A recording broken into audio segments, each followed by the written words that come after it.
dark and gloomy day. A dark and gloomy day for such a video is so representative. It's not even coincidental, it is just a perfect kind of day for the video we're about to be discussing. Hey guys, how you going? So today on BK Sport, we're going to be discussing South Africa, the Rugby Championship, and what it means if South Africa do actually end up leaving the Rugby Championship for the Six Nations. Yes, you did hear me damn well correctly. South Africa are contemplating leaving the Rugby Championship, which consists of Australia, New Zealand, and Argentina, and heading over to Europe.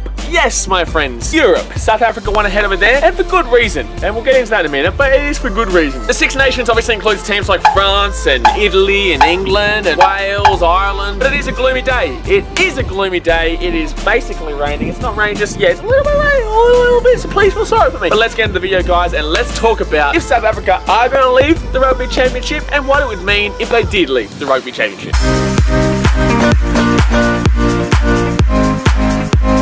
To start us off, basically, the Rugby Championship is a competition in the Southern Hemisphere that includes Argentina, Australia, New Zealand, and South Africa. For many years, New Zealand have dominated this competition, and they continue to dominate this competition, except for the fact South Africa just won the most recent one. But New Zealand are known for being the ones to consistently win the Rugby Championship. It's just been a dominant force for so long. But then again, they've been a dominant force in the Rugby World Cup anyway, so it's not just the Rugby Championship, it is the World Cup as well. So I could be saying South Africa a little bit over the whole domination thing, you know? Yeah, some people might say that. I'm not saying that because South Africa just won the most recent one and also the Rugby World Cup. But I know a lot of people could be like, you know what? They're over the dominance. They're over having to deal with the Kiwis every single year. Well, you know what?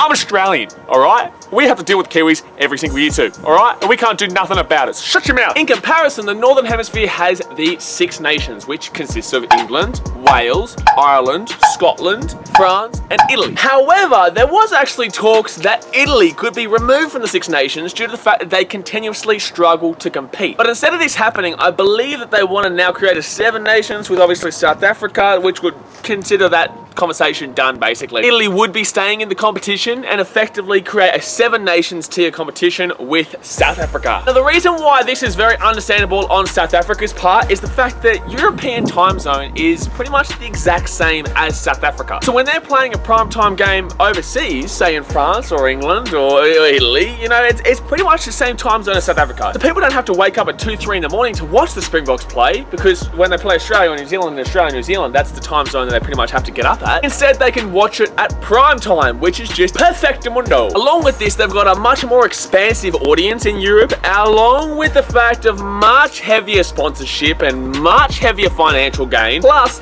the distance in flight, the distance from actually getting from South Africa to Europe, it's a lot shorter than getting from South Africa to Australia. And in saying all this, do they have a lot higher chance of success in this competition on a much more sustained rate? Like I was saying, New Zealand consistently win the Rugby Championship. It's just as simple as that. And I know that South Africa won the last one, and I know that South Africa won the Rugby World Cup, but we all know New Zealand. Yeah, we all know New Zealand, all right? Their failure in the Rugby World Cup and the Championship last year will probably, you know, fire them to do a lot better.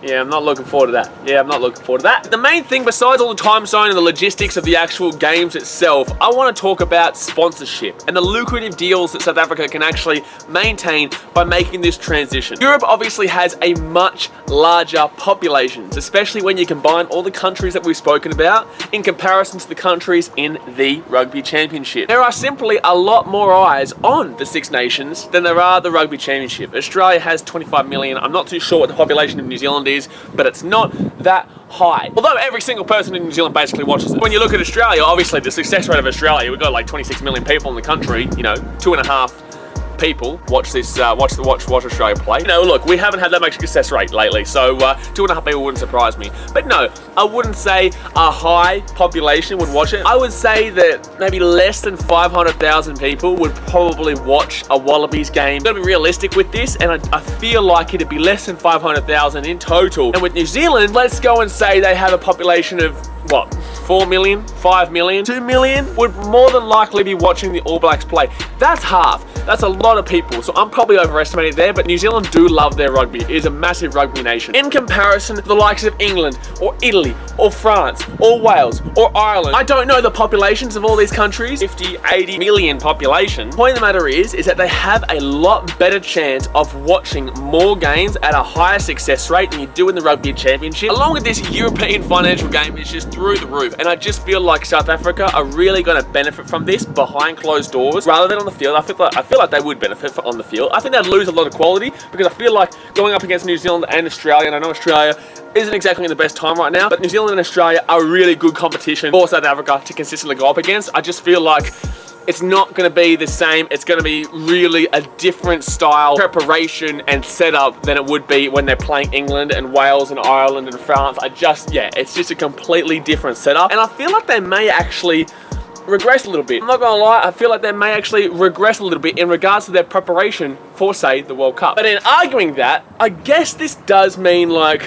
what is the point of a World Cup, really? Like, if you think about it, there's 7 teams that are in the 7 nations. What is the point of then having a World Cup besides the ability to add in New Zealand, Australia, and Argentina? Really? Like, you think about it, what really is the point there? Bloody half the good nations, if not 3/4 of the good nations in the World Cup, are already playing each other in the 6 nations very consistently. So what's really the point besides adding in those 2-3 other nations? It just basically means that they've got their own little World Cup happening all the time over here. Well, okay, you guys have your own little shit. We'll just have our own 3-4 games over here, but you guys have your own damn well World Cup all the time. I wouldn't really see the point of too much of having a World Cup because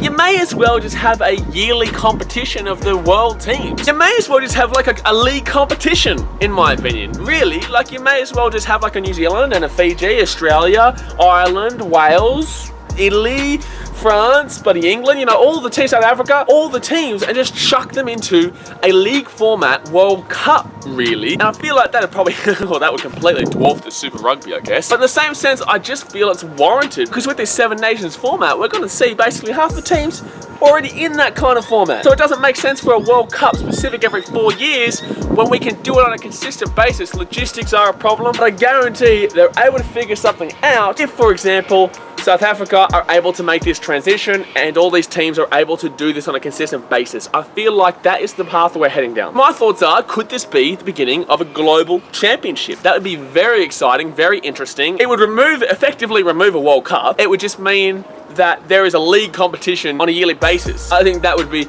absolutely ripper. It just comes down to the logistics of the situation and if it can potentially actually happen. I know that's a crazy thing to say because that's the whole point, but in the same sense, I feel like that could be the path we're heading down, and a global championship on a yearly basis would be nuts. Like, it would be nuts. Now, let's quickly talk about the Rugby Championship and what this has an impact on. Basically, South Africa leaving would open up a door for maybe Japan, the powerhouse that Japan has become, and it would just completely change how this tournament is run. I actually think it might actually even be better because that whole distance thing to South Africa, Japan's quite close, and I feel like Japan are definitely an improving nation. They definitely are coming up and they love their rugby. Or there is Fiji. I can't see Fiji being included. I don't think they have the finances to actually be included, but you know, we never know. They could be included. However, being a Fiji lover myself, I just can't see it. So the only, you know, reasonable thought process is Japan being included, and I think that would do wonders for the championship, and it would do wonders for the growth of the Rugby Championship as well. And especially in Japan, because we all know Japan has definitely blown onto the scene recently. Could be a sneaky, definitely could be a sneaky for their future. They definitely are growing towards the future. Maybe they one day could be one of the big dogs. And I'm serious when I say that. They could be one of the big dogs. So I think they're strengthening ties with Japan, and as I say that, we're not just talking about World War here, you know, not the status of the World War. I'm talking about rugby here. Strengthening ties with Japan for Australia and New Zealand is really crucial and beneficial for the growth of the Rugby Championship if South Africa were to leave. South Africa haven't been known to make the greatest of decisions. They're not the best decision makers in regards to rugby and how the Super Rugby's gone with the inclusion of the Sunwolves and the removing of the Sunwolves and just Super Rugby teams in general. But in saying that, I feel like South Africa could also be removing themselves from Super Rugby in this and slowly moving themselves out of Super Rugby. That is a conversation for another day, and that would just throw everything out of whack, but there is the potential for it. Because we've already seen, say, the Kings and the Cheetahs go to European competition, removing from themselves from the Super Rugby. So, you know, there's nothing to say that that couldn't happen and that won't happen. That's going to wrap us up for today, guys. But I want to see your comments. I want to see your opinions. I want to see your thoughts. Go into the comment section below and let me know, do you think it's a viable decision-making process for South Africa to remove themselves from the Rugby Championship? Do you think they could potentially be